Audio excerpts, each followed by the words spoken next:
Okay, then good morning, good afternoon, and good evening for those joining online. So we're delighted to welcome you today to this special seminar that takes place on the occasion of World Mental Health Day, so very opportune. So this is the hybrid event for those who are in the room. So we have about 140 people registered online, and then we're about a bit less than 10 people here in this room. So to those joining online, please feel free to introduce yourself in the chat. We'd love to know where you're joining from. So we're very pleased to welcome Professor Jennifer Smith-Mary for this very interesting event. She will be sharing her insight on psychosocial support for people with serious mental illness, drawing on her extensive experience from Australia. So just give a bit of background about yourself. So Jennifer Smith-Mary is a professor of health and social policy and an Australian Research Council Industry Laureate Fellow in the Sydney School of Health Sciences at the University of Sydney. She was a prior director of the Centre for Disability Research and Policy from 2018 to 2024 and remains an active member of the centre. And over the past decade, her research work has focused on disability and mental health policy. So she worked very closely with governments and people with lived and living experience of disability, and has a strong interest in lived experience informed policy and service design. So her presentation will last for about 40-45 minutes, and then this will be followed by questions from participants from the room at Duke-NUS and from the online participants. So please keep your questions ready, and we look forward for a very insightful discussion. So yeah, Jen, thank you. Thanks everyone.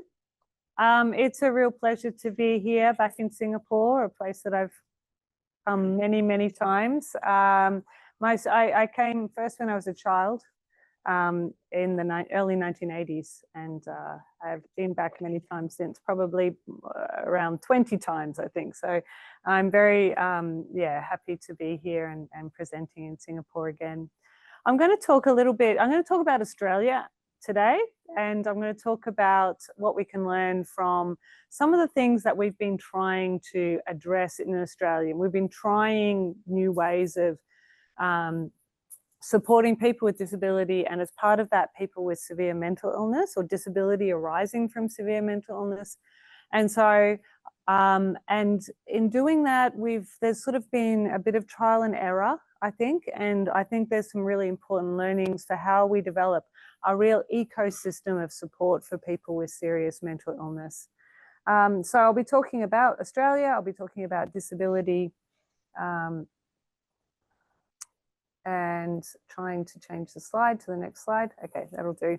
So I'll be talking, first of all, I'm just going to give you a familiarization with the Australian disability and mental health support landscape, and then talk about the National Disability Insurance Scheme, which is our major national policy for supporting people with disability, including people with severe mental illness. And that's a personalisation approach that I'll explain as well. I'll talk about some problems with the scheme and then think about, okay, well, what hasn't worked and what do we need in terms of an ecosystem, a more holistic ecosystem of support. But I will start with quite a bold statement. Australian health and social policy is failing people with severe mental illness, serious mental illness, in a way that it's not failing other groups. So people with serious mental illness are not being served by our health and social policy in the same ways, in the same ways as other groups, but also we're not offering everyone the support that they need. So we're not offering things in a holistic way. We're not offering people supports that meet all of their needs, and we're not offering it equally across the system. We always start, or I always start, with thinking back to the United Nations Convention on the Rights of Persons with Disabilities. And as you probably all know, it tries to ensure equal participation and inclusion for people with disability, including disability that arises from mental illness. in many contexts, in particularly contexts in Southeast Asia, we often drop people from mental illness, with mental illness, from the way that we think about disability. And so what I've been trying to do in my work is trying to bring back mental illness, thinking about mental illness into that context.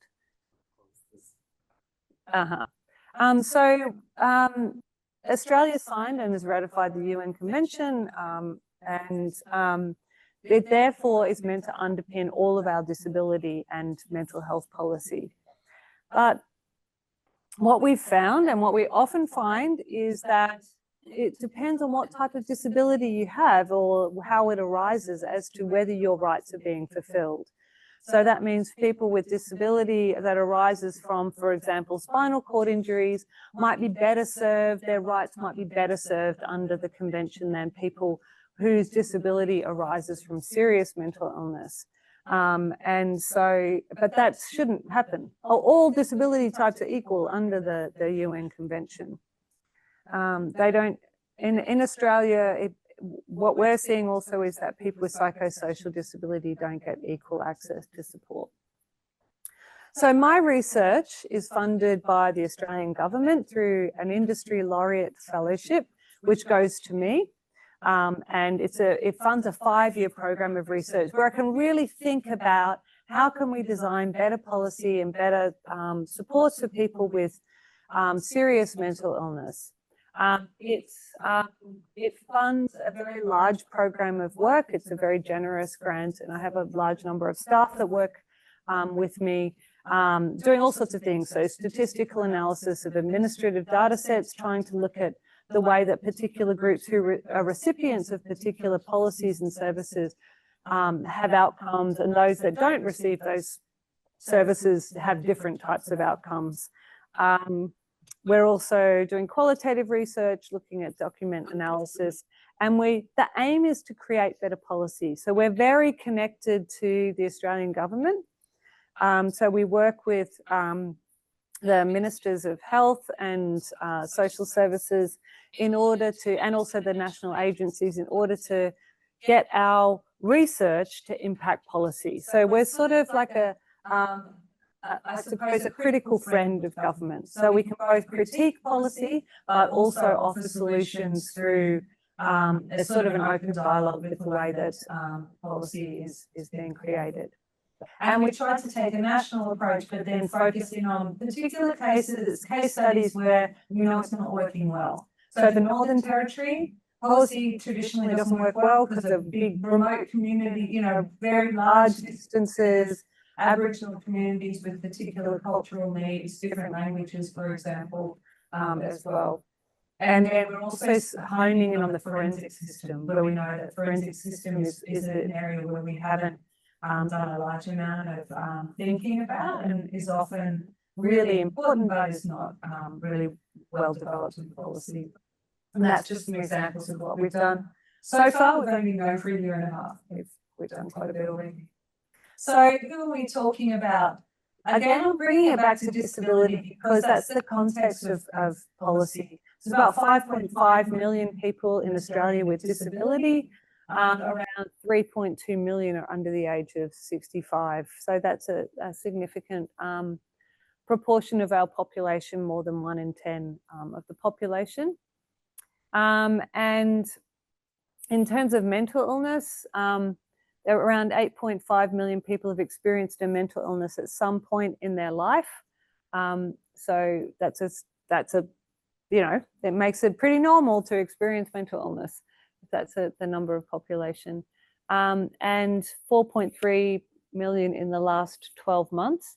And around 3% have a severe mental illness, and of which 330,000 people have an episodic mental illness and 170,000 have persistent mental illness.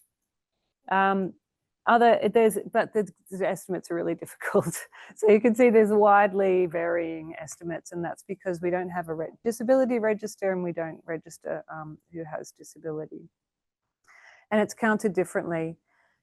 What I try to do, so under some of our policies, we have this focus on serious mental illness, and then there's psychosocial disability. So we try to separate that. So psychosocial disability is basically the disability that arises from severe mental illness. So people experience disability as a result of their serious mental illness. Not everyone with serious mental illness will have disability that lasts or disability that is constant, but we try to think about, we separate the illness from the disabling impact of that illness. I'm just going to not go through these in a huge amount of depth because I don't think they're that important to the discussion today, and people are very welcome to take these slides, or I can send them as well. So these are just some statistics about people with disability. Generally what it says, particularly around employment, is that people with disability, and particularly people with disability that arises from mental illness, have low labour force participation, and so are more excluded from society. They're more likely to live in poverty and be marginalised in some ways. And these are the areas where people need most assistance in daily life are around property maintenance, healthcare, and cognitive emotional tasks. So this is around 3.2 million people. This is through our census. We collect this information. For people with disability with profound limitation, it's mainly around mobility, health care, and social care. That's the population as a whole. What this shows is that most of the assistance that people get with disability is from informal support, so family and members and other community members, not formal assistance. Now, just a very whirlwind tour of the way that we fund mental health care and disability supports in Australia, because it's important to the message I'm about to talk about in a minute. We have 3 levels of government: the federal parliament in Canberra, the states and territory parliaments, and the local councils. All of these governments have responsibility for supporting people with disability and supporting people with mental illness. And they all have responsibility under the UN Convention.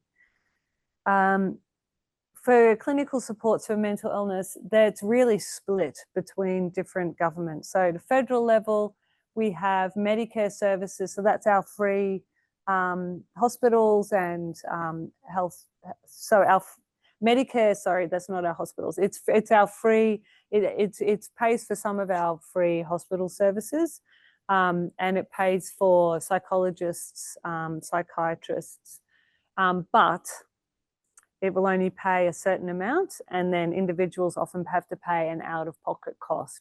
So that accessing those allied health and specialist mental health services can sometimes be prohibitive in cost. They subsidise mental health medications under the Pharmaceutical Benefit Scheme, that's PBS, and they provide national programs that are for people mainly with mild to moderate mental illness and crisis lines. They also provide digital and telehealth, so online therapy, telehealth for rural people with mental illness, and they've spent about 4.6 billion on that, for example, in 2022, 2023. The state governments fund inpatient psychiatric care and outpatient and residential care in states and territories. And they also fund emergency departments, so mental health presentations. And that's much more costly because of the inpatient scenario. So there's about 8.1 billion cost there. Then people can receive personal insurance. So I can, for example, have personal private health insurance that will then help subsidise psychiatric hospital admission. And the spend for that is 823 million comes from that spend. So there's a real mix of funding. Okay, I'm going to talk now about the National Disability Insurance Scheme. So this is our national, the purpose is to support the independence and social and economic participation of people with disability in Australia. It's an insurance scheme. It's a national insurance scheme, just like Medicare. So it's meant to be like a health insurance scheme, a public health insurance scheme, not a private one. So it's meant to fund, if you experience disability, it's meant to address your reasonable and necessary supports that enable people with disability to exercise choice and control in their goals and the planning and delivery of their supports. It's meant to create a nationally consistent approach so that it's not up to which state or territory you live in or which local council area you live as to what disability supports you get. So these are the objectives of the Act. This is what it's meant to do. It's meant to provide high quality and innovative supports. It was introduced in 2013.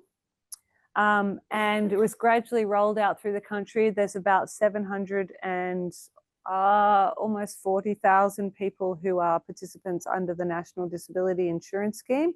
And it's meant to be for people with significant disability. So significant disability that is permanent and lifelong. So, and you'll see that that's going to cause some problems in terms of supporting people with mental illness in a minute. There's around 65,000 participants with a primary psychosocial disability. You can see that that's about 10% of the scheme. You can come in at birth, but there's not many, there's hardly any participants with a psychosocial disability below the age of about 21. And that's because you need to prove permanence. And it's hard to prove permanent mental illness if before the age of 21. And you can't join the scheme over 65. For people with psychosocial disability, the average annual plan budget is about $78,000 per annum. But that is sort of, that there's a segment there. So there's a big group of people with quite low plans, around 15,000 per annum, and a big group and a smaller group with plans of like 500,000 per annum plus to over $1 million plus per annum. And that's usually for people in supported housing with very significant behavioural needs that need sometimes one-on-one care or one-on-three care, for example. There's just some stats of who gets what in the scheme. The NDIS is not a welfare system, so it's not like a welfare payment, it's an insurance model. So if I develop a disability, the government, just like if I develop a health condition, the government would support me through Medicare to access health facilities. If I developed a disability, it's meant to support me to live a meaningful life with the disability. That's just to show that that it's permanent and they need it for a lifetime. So for people who are involved, who get access to the scheme, they get a personal budget. So they look at the areas that I have disability in relation to, and then they say, okay, well, you need $5,000 a month for housing, or you need $1,000 a year for physiotherapy, or you need $2,000 for like a mobility aid, for example. So if I receive that budget, then it comes to me and I'm able to purchase supports on an open disability market. So I could also set up as a disability provider and provide supports. So I could provide supports for social inclusion, for example. Then someone with a plan can then purchase that from me. They can purchase that support. So what it's seen is this proliferation of disability support providers in the community. There's more than 260,000 active providers. Now that's interesting because there's only 740,000.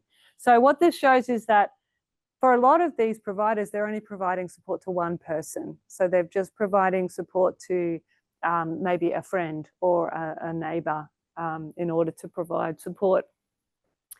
So what it's done is it's actually really changed the way that disability support and also mental health support is offered. because it's changed it to a market-based approach. So previously, mental health supports were offered in a block-funded model. So they say, okay, well, in this community, we estimate that there's this many people with severe mental illness, so we're going to the government's going to give this NGO, for example, this money in order to provide day centre supports or some other type of support in the community. But what it's changed is that because it's become a marketised model, those organisations have had to change the structure, the way that they operate, and try and then get clients.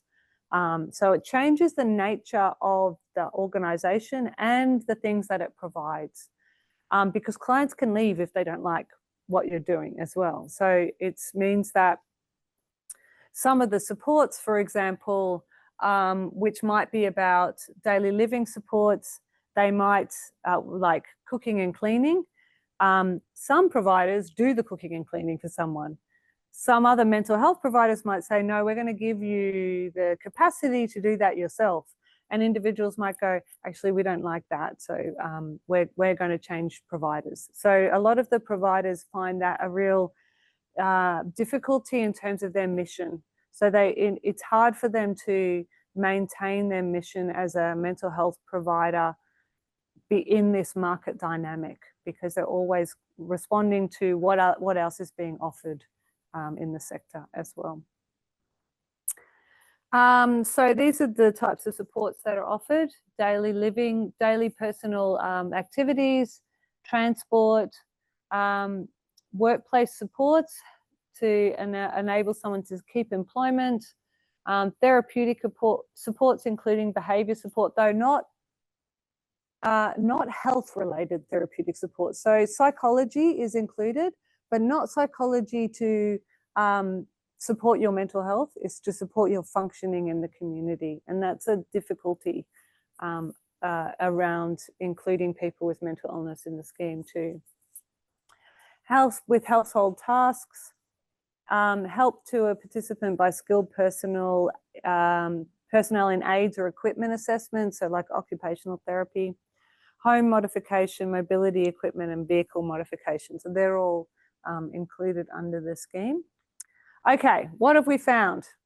For people with serious mental illness, the NDIS is not the answer. And there are a number of reasons why it isn't the answer. It's just part of the answer. Okay, so I'm not saying that the NDIS is a problem. The NDIS has been so fantastic for so many people who didn't receive any supports before, but it hasn't been the answer that we perhaps wanted in terms of supports or a system of supports for mental illness. So what we're finding is that for people with serious mental illness, their eligibility for the scheme has sort of plummeted, actually. So compared to other types of disability, people with mental illness are far less likely to be found eligible for the scheme. So people who apply, and it's dropping. So and actually there's another bar that I could put there that's around about 23% of people who apply for the scheme now get into the scheme. So there's a big need in the community. People are applying for the NDIS and they're not getting in. So this tells us that there's need out there that isn't being met, and that people are being found not eligible for the scheme, even though they might have needs that sort of could be met under the scheme, because of things like their disability is not found to be permanent, or their disability does not sort of meet the threshold, or they just can't get together the information that needed in order to prove permanence or to prove ongoing mental illness. And so there's significant issues around that. We also find that for people who are getting into it, we're not seeing the outcomes that we would expect from the scheme for this group of participants. So for other groups, you might be having better outcomes for the scheme, whereas we're not seeing such good outcomes for people with psychosocial disability. Only 4% increased social and community engagement from quite a big sort of investment in people's lives. We're seeing not such a great engagement. And employment, we're seeing no increase in employment for this group. We could be that we're actually just measuring the wrong things, and that people are having outcomes in other areas, but these are the outcomes that the agency is using. And scheme satisfaction is lower for this group than others. So the NDIS provided $46.5 billion worth of funds last year. Oh, well, yeah, up to July this year. So that's a really, really big spend. It's similar to our defense budget in Australia. It's just to give you an idea. We've got sort of the Singapore dollar is a little bit stronger than us, but you know, you can imagine that that's a very, very large spend. And that's about $8 billion alone for psychosocial support. So we want to see good outcomes for participants. And we want to see better, in particular, satisfaction from people who are involved. So it's a big, big spend. In our research, we found that participants think that they're concerned about the poor availability of supports for people with psychosocial disability. So a lot of people are not getting their needs met on that open market. And that's because a lot of the providers are more interested in supporting people with sort of lower intensity needs where don't need a specialized workforce. And so their needs are not really being met in a recovery focused way as well. The limited understanding within the scheme about psychosocial disability, because you know, I was talking earlier about mental illness sometimes not being included in disability policy. Well, I think that's a factor here in that disability, a lot of people, when they think about disability, really don't understand the needs of people with psychosocial disability as being distinct from other forms of disability. People's plans don't really match their needs. So they're ending up with plans that are not really, they're getting budgets for things that don't really meet their needs. The people delivering the support don't really understand mental illness, so not really doing it in a recovery-focused way. There's a lack of capacity building, so people are getting supports, but they're not necessarily receiving it in a way that's trying to support their capacity building. We have a problem with fraud and organisations that particularly target people with mental illness, which is like even cartel behaviours where people will be bribed with cigarettes or iPads or you know, even worse things in order to change providers because they've got such big packages. So you know, it can actually just support someone, a package, if you change providers.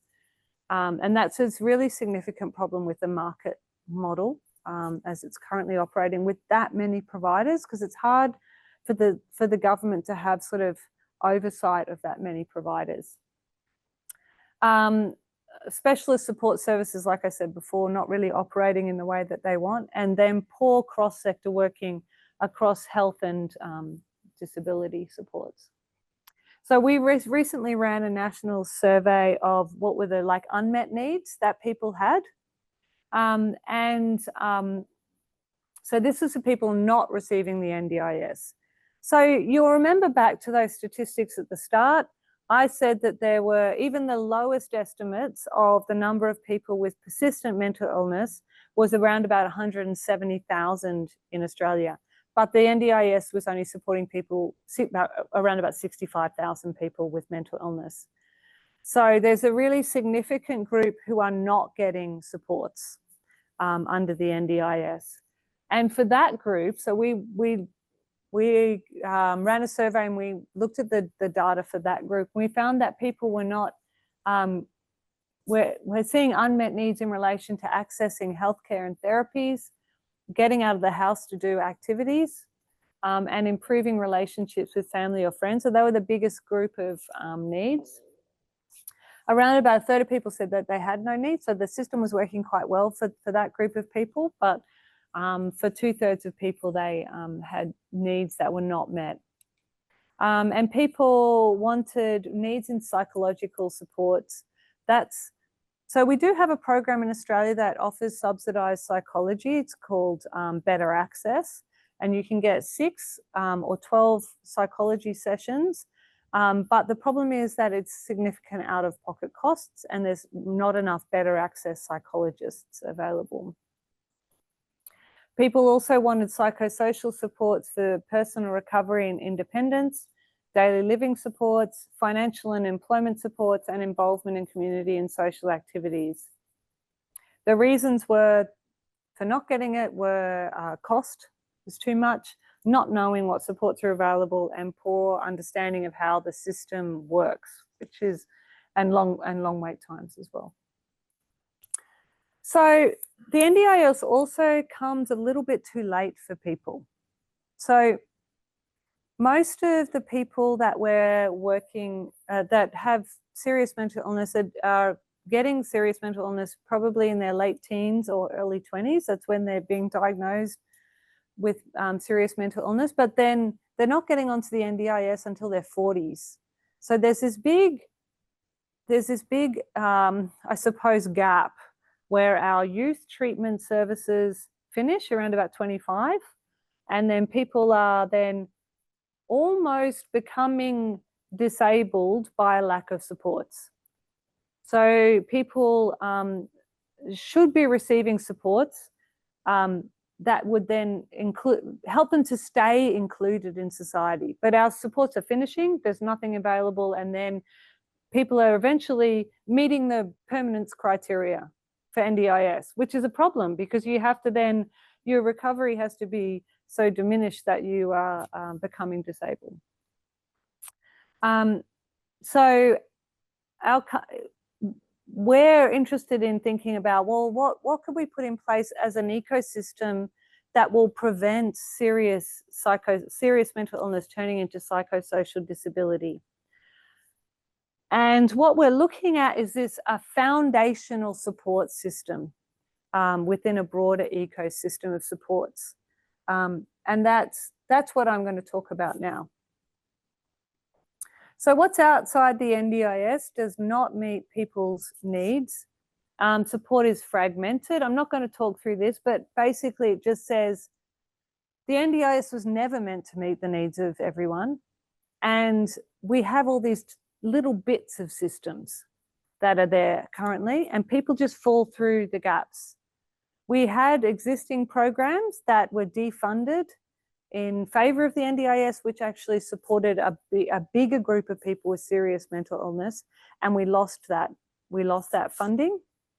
And the actual level of funding for serious mental illness hasn't increased as a percentage of overall health expenditure since the early 1990s, despite having signed the UN Convention on the Rights of People with Disability in that time. So what do people actually want if we put them at the heart of the system? So if we think, okay, we've got all these gaps, we've got this amazing gold star NDIS system here that is for a small group of people. What do people actually want that sits around them in order to support their mental illness? And it's like ecosystem is like a buzzword. It's annoying to use, but I can't think of a better one. And it's about how, an ecosystem is interreliant. And every part has a role to play in people, if we think in terms of mental illness, people's recovery, and it changes and adapts. Like, it's an adaptive system. It's not something that is static, where a person has to stay, they can be at different points on their recovery journey and have different elements of the ecosystem that sits around them. So we've developed through our work an ecosystem model with the person at the middle, and thinking about all of these different, different elements, different systems that have to work together around the individual. So we've got the health system-based supports. So things like inpatient admissions or like mental health community supports for like community mental health teams, assertive community treatment, for example. Psychosocial support, so that's where we're talking about foundational supports, the foundation that people need in order to keep them well or support their recovery journey.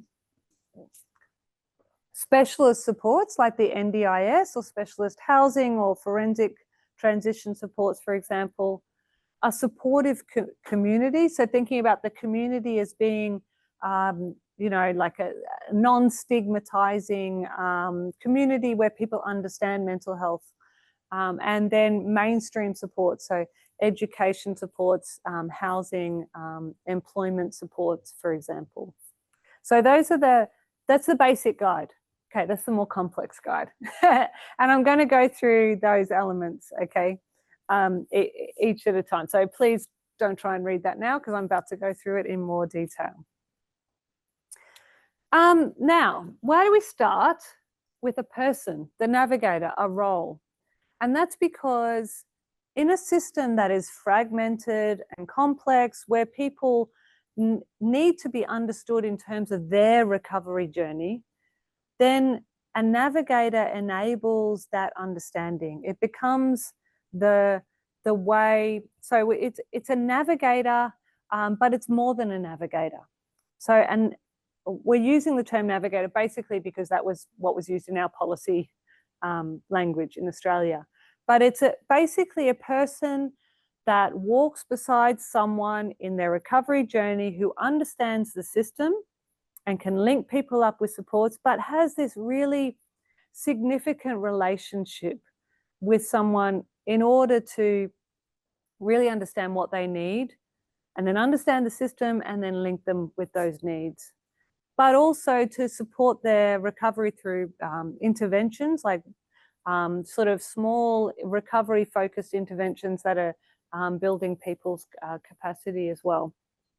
So I think it's about that mediator between the system and the individual, but someone who also understands mental illness. So it has to be someone with a real understanding, because what we've seen with other similar roles in the NDIS, where you don't have that understanding of mental illness, it can be a stigmatizing type relationship, and it can mean that people get connected with supports that just don't really support them. And it can include like peer roles as well. So a lot of people have suggested that this is a peer lived experience type role as well.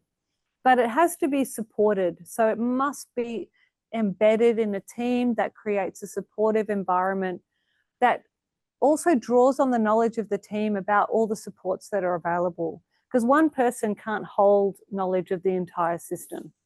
So that's really, really key. And that's why we start with that. The second is the foundation organization. So this is about an organization that is commissioned by government in a particular area that understands the local needs of the community, understands mental illness, and is able to commission, connect. So it gets commissioned by the government, but it in turn then commissions local services to provide supports when people need them, or connect people with supports. In Australia, we have primary health networks, which are government, federal government funded agencies throughout the country. And that's, I suppose, a network that we would work from. And we could, for example, draw on advocacy organizations or psychosocial support focused NGOs. But actually, something that has worked really, really well in the past is consortia. So this is like consortia of non-government organizations and advocacy organizations who work together because then they are not competing. They're not competing against each other. They're working collaboratively. So where we've had psychosocial support programs that have worked really well in Australia nationally in the past, we've used a consortium model where we can draw on the collective knowledge of those organizations. And it just deals with some of that fragmentation of the sector as well. And then the psychosocial supports that are offered really depend on a person's needs. So this is something that's worked out between the individual and the navigator. And we've developed this. So we did a massive systematic review of the different of psychosocial supports, and these are the ones that have good sort of evidence behind them. So those are the supports that we think should be included within the model. So they include like referral pathways for individuals. Other key support elements are complex case management, sort of a prioritization of the social determinants of health, because what we found is that a big problem in Australia is housing. So people can't really support their, you can't really work on your recovery or, go on a recovery journey if your housing is so unstable that you, are living in an outbuilding or a caravan, for example. Community development, family support is really important, because when we go to a personalisation model where the money comes to the individual, we stop connecting them to the community. So we start to lose the community that sits around the individual. We need to bring back a focus on families and communities, and not just the individual. And we need to support communities and families around people with mental illness. And then outside the foundation organisation is really the mental health treatment, the community and hospital-based, though we have significant shortages in workforce in Australia, particularly around public systems. Digital supports available to everyone. And that's something that we're doing quite well. We've got a good foundation for that at the moment. And then specialist support, such as like transition support programs from inpatient care, forensic support, and specialist housing. So we actually have some really good examples of specialist housing programs for people with serious mental illness in some states and territories. A problem with this at the moment is that it's very dependent on where you live. The NDIS was meant to address that, but we sort of need to take a national approach to some of this as well. And collaboration is absolutely essential. So I'm going to just finish up now, but I wanted to talk about the importance of localization of models. So we cannot have the same, we can have the same elements of a foundational ecosystem, but we can't have it being replicated exactly in every community. What we need is a community-based, localized model that takes that foundation and then is able to adapt it to local context. I'll give you an example. In Indigenous community in Catherine, we have a mental health program there, Medicare mental health. It's been funded in other states and territories. In Catherine, they have, for example, like an outreach in the local supermarket, and then they have on-country in the bush sort of meeting area, and things that are really adapting to the community in that, that region. We need national data collection. We're all interested in that. Being academics, it's really important to have the national data collection and evaluation, because this has been absolutely essential in developing this model. We have now a previous national program, Partners in Recovery, every site had to have an evaluation, and we have that program has 36 peer-reviewed articles about it. It's the most evaluated psychosocial support program, I think, internationally. It's really important to have that. So I'm just going to talk about what's happening. The government is really pro this approach. Okay, so we've got good momentum. The government wants to take this type of foundational ecosystem approach back to mental illness. They are very well aware of the problems of the NDIS. And so in this model we've developed, we're trying to talk to the government about it because it's something that the sector has been very interested in. So there's general sector-wide agreement that this model is the way forward. And we know that similar programs have worked well in the past. However, we just have this problem with the state and federal governments having to agree with things. A federal system is great, but having to have that, the split between mental health being funded at these different levels makes it actually very difficult. Sometimes there's been a lack of political will. I actually think our federal government has strong political will for reform at the moment, but we often see people with serious mental illness just push down the policy agenda in favor of things that are seen to have more popular support. And we just really need to keep pushing this. We need to keep pushing our political actors. And then a general lack of trust in the government, I think, is something that we need to work against. So I'm going to leave that there. That's just the model again, which I'm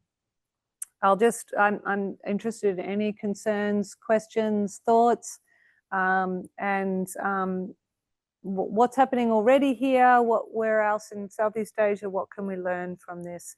But I'll just move back to that for questions. Thank you very much. So we're going to open the floor to questions, so both from the room and from the audience. So we take like one from the room, one from the audience, and we alternate. Yes, you have a question. Thank you so much. Great talk. In terms of the market-based NGO, the NDIS, yeah, I mean, we already know that the problem of it. I mean, the efficiency. Basically, the NGOs really compete with each other to get the clients to move on. Just more in terms of the disparity issue, because I guess the one issue about in terms of disparity, regional disparity between the urban-rural policy. Yes. I guess even the over 260,000 people are mostly concentrated in the urban area, not a rural area.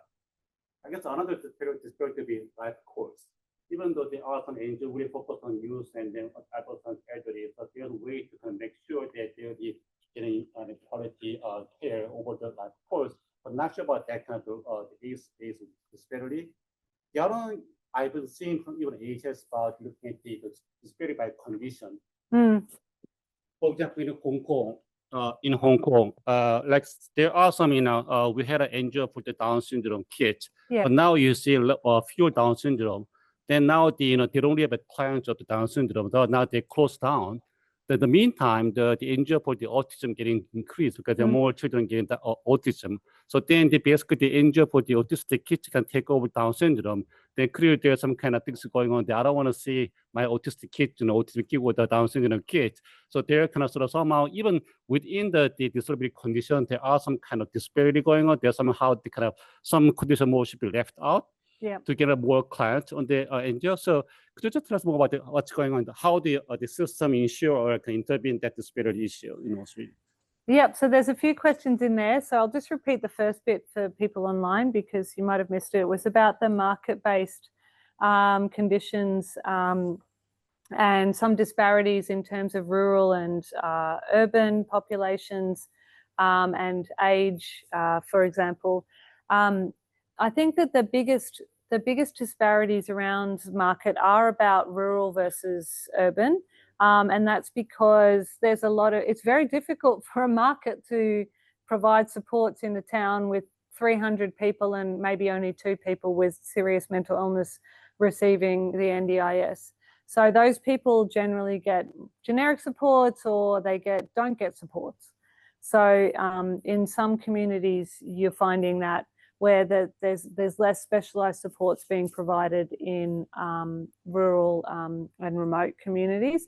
And that's one of the things they're trying to address. They have a remote strategy which is trying to address that, but it's actually very, very difficult under the market-based model. In terms of age, I think that in the psychosocial disability, there's not such a problem in terms of age because most people are actually of the same sort of age, for 40 to 65. The area where there is a disparity is that there is a smaller group of people who are in their early 20s. So services are providing supports for people in their 40s to 60s, but then they're ignoring that younger cohort with serious mental illness.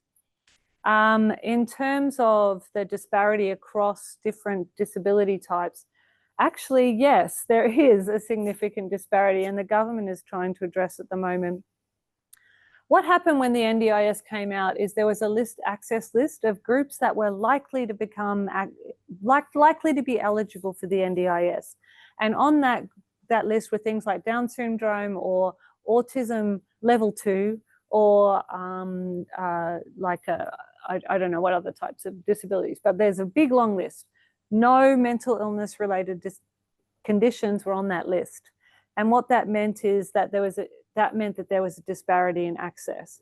And it sort of meant that a lot of if you met the autism level 2 diagnosis, you would get into the scheme. So what that meant is that half of the scheme are pretty much young men under the age of 18. And so the government is moving to provide another foundational supports model that is for young people. And that is moving a lot of the disability supports into mainstream education, because there's a good argument for that group of people, that group of children, to be getting mainstream supports. But yeah, there is disparities of all levels, rural, age, all of those things. Yeah. Thank you. So we have 2 people online who've raised their hands. So we'll take first Anifa. Anifa, do you want to turn on your mic and talk?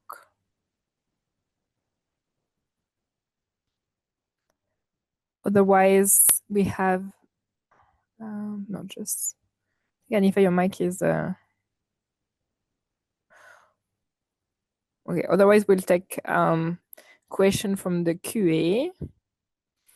So there are a question about like how this model can be like extrapolated to Singapore and other countries for several reasons. Like first, it's like quite tied with the reimbursement system that is like different in different countries.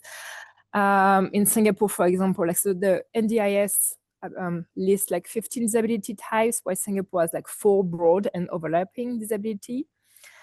So can you comment on the clinical diagnostic information of serious mental health condition? And then what are your recommendations for also like people in remote areas? And since like private providers are less likely to target them. Most disability in Singapore are outside the purview of like healthcare institutions. Okay, so the first one was, yes, I think it's a general, I think the NDIS is sort of unique to Australia. There are other personalisation schemes that are in place, and they're funded differently depending on the country and the funding already that's already in place. What I would do though is more take the message from the ecosystem. So personalisation should never, I think what we've learned in Australia is that a personalisation scheme where individuals get a budget can never be the full answer for serious mental illness. We cannot do away with these other systems that sit around it. We need to think about that being just part of the ecosystem of support, because when we just go to a personalisation scheme and it's just about the individual, we lose the community around them, and we lose, we go, okay, well, disability support, it all is in the NDIS. So therefore in education, we don't need to worry about that. We don't need to work on it in this. They're going to deal with the psychosocial aspects of it. We just deal with health. We just treat illness. So I think it's about then thinking back on that ecosystem of supports. I think my slide was misleading in terms of the 15 categories, because actually we don't have any categories of disability. What we have is it's meant to be based on your functional impairment. So we use more the the International Classification of Functioning. So we're looking at the ICF in terms of functioning. We do fall back on diagnoses, but there's no particular diagnoses that will get in or not get in. And generally that diagnosis the diagnostic element goes back to the health system. So it becomes about a health-related diagnosis that unlocks support, and it's a psychiatrist who says you have significant functional needs. Where people try and get eligibility without a psychiatric, the psychiatrist signing off, they're much less likely to get eligible. So there is this going back to the health model of disability, even though we're trying to take a social model of disability in terms of functional supports. And in terms of addressing the problem with remoteness, one of the things they're trying to do is, for example, in Indigenous communities, work with the people there to upskill members of the community to take on particular roles. But they're also trying to move to things like allied health assistant models, which you have the allied health practitioner, for example, in the metropolitan region who sees someone, but then the allied health assistant is the one that does the support. So it's trying to deal with the workforce constraints, I think, through that remote model. And there's some good examples, but mainly it doesn't work well. Any question? Hello? Yeah. Thank you. Thank you so much for your talk. My question relates to whether you think that there can be enhancements made to the NDIS to improve how it serves the clients that you're interested in. So for example, it sounds very decentralized at the moment. Would including an element of planned decentralization work, like regulating whoever is on that panel of services, being a bit tighter in how the definitions are introduced, or because, for example, a foundation model looks more at the clients and guiding the clients through the system, but could it work conversely to just work on the system? Yeah. So I think there has been calls for greater regulation of the providers in order to improve the quality of supports and make sure that any of the supports are provided are done with a sort of a recovery basis to them. At the moment, anyone can provide supports. I think there's been actually a bit of backlash from the community, because then they see that actually then people with mental illness are being treated differently to people with cerebral palsy who might be able to get supports from anyone. There's this, I think, a bit of a sort of a concern in the community around that. But actually, the government has said, no, everyone's going to have to be registered as a provider, because the providers are not even registered currently, a lot of the providers. And that registration then enables you to put particular conditions on the types of supports that are provided. Interestingly, one of the options for improving the NDIS is actually putting in place some of these aspects of the foundational model within the NDIS for people who are coming into the scheme. That hasn't been followed up at the moment. They're sort of going to this first, but that was one of the suggestions for reform of the scheme. And that would move to a model where you have a panel of providers. So and those providers, for example, have to have particular competencies in psychosocial supports. Yeah. So that's also received some backlash. But I think personally, I think that panel model works well as long as you're able to open it up to a range of providers, so that you're getting like lived experience providers in there, and not just dominated by the big players that already exist. New types of approaches can come up. Yes. Just for those who are online, we're have many questions to answer, so I hope you can stay with us. So we have a question about for a weak mental health system, which elements of this foundational ecosystem would you recommend first for people with severe and serious mental illness service users? I think the things that people have really prioritized is navigator. So having someone to support them so that they understand. Maybe on that, can you clarify the role of what is navigator? I think they had some questions. Yeah, so the navigator role is really about, it's the glue between the person and their recovery journey and their individual needs and what exists out there already. So it's navigating the system that exists, but it's also much more than that, because it's about a relationship, a supportive relationship between the individual and someone who can sort of walk beside them in a recovery-oriented way in order to support them. So people really, really want that, because they don't want that. They find it very difficult. You'll see some of the reasons why people are not getting supports is that they just don't understand what's out there. So it's about having someone that actually understands the system that can help support someone to access it. But it's not just a navigator. It's not just like a directory. It's like a meaningful sort of relationship with the individual, because that's something that people really seek as well. And why is that important as a first step? Well, it's actually relatively cheap, because you're not, it's a worker, but it's not, it doesn't have to be a worker that's a qualified allied health professional. It has to be someone who knows the system, but it's not a particularly, it's something that we can train people up or put them in a supportive environment, a supportive organization that provides them with that support.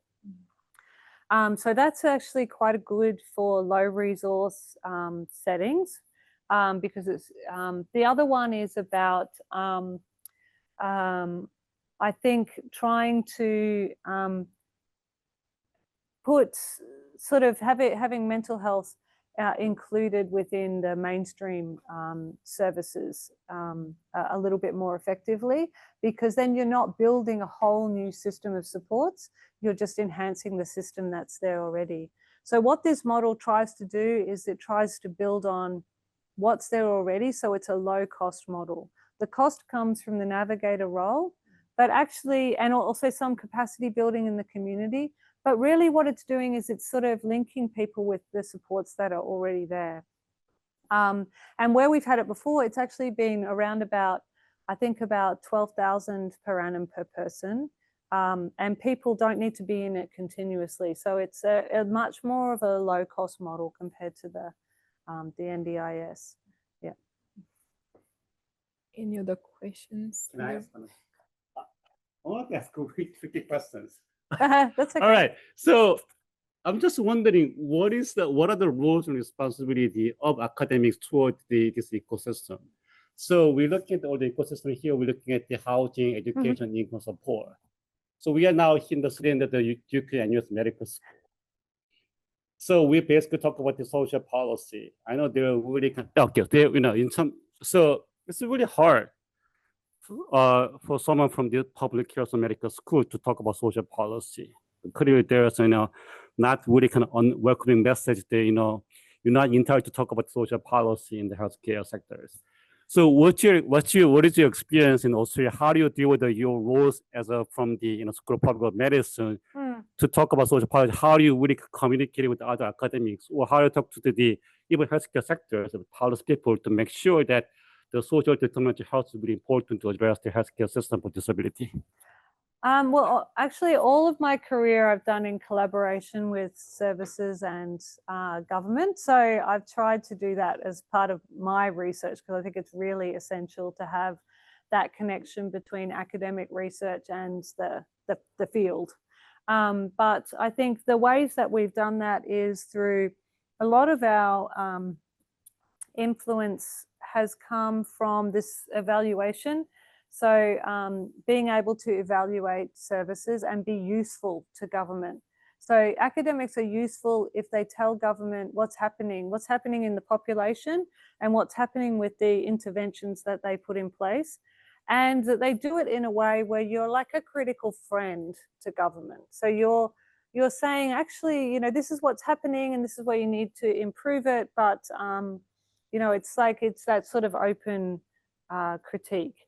I think that, and being able to interpret the national data, they're the things that I think are most important for academics to offer for policy making. In terms of actually teaching our health students or our social work students or our allied health students, then it's being able for them to understand this ecosystem in which they work, that they're not just they're not by themselves, just, you know, if they're a physiotherapist, it's not just fixing someone's ankle. It's understanding the social context and the policy context in which they work as well. I know actually that's really boring for allied health students, because I used to teach introductory allied health students of sociology, and that was really boring for them. But I think it's absolutely essential that that's part of the curriculum. We have some, yeah, but one from the audience first. I have two questions about, so one is, can you maybe give a more example of like, what's the recovery psychoeducation kind of like approach? What do you mean by recovery? And the other one is about like, what are the critical like first steps in involving organization, particularly like OPD, in developing this like ecosystem? What can be the first step in terms of like policy work and advocacy work? Yeah. Okay. So the first one, in terms of recovery and psychoeducation, I think it's not necessarily like people understand where they like what their needs are, but they don't necessarily know how to have their needs met. And so psychoeducation is just part of having your needs for psychological safety and improving your psychological well-being. And I think that that's a really important part of recovery journey, depending on who you are. And so I think it's all of these are optional depending on the person. So we don't just give everyone daily living, etc. It's about the relationship and working out what people need in terms of their support and being able to direct them in terms of that support. In terms of the OPDs, I think that so what we've done is, so we've been thinking a lot about this actually, because this model is being widely discussed in the sector. It is not a community developed model. It is a research developed model. But we want the government not to listen to us. We want them to listen to us, but we don't want them to listen to us. We want them to listen to the sector as well. So but we're worried that the government will just go, okay, this is a model that you've done, we're going to take it up because this is a research-based model. It's really essential that as researchers, what we develop is seen as a resource for the community-based sector to have conversations about what model people with disability want.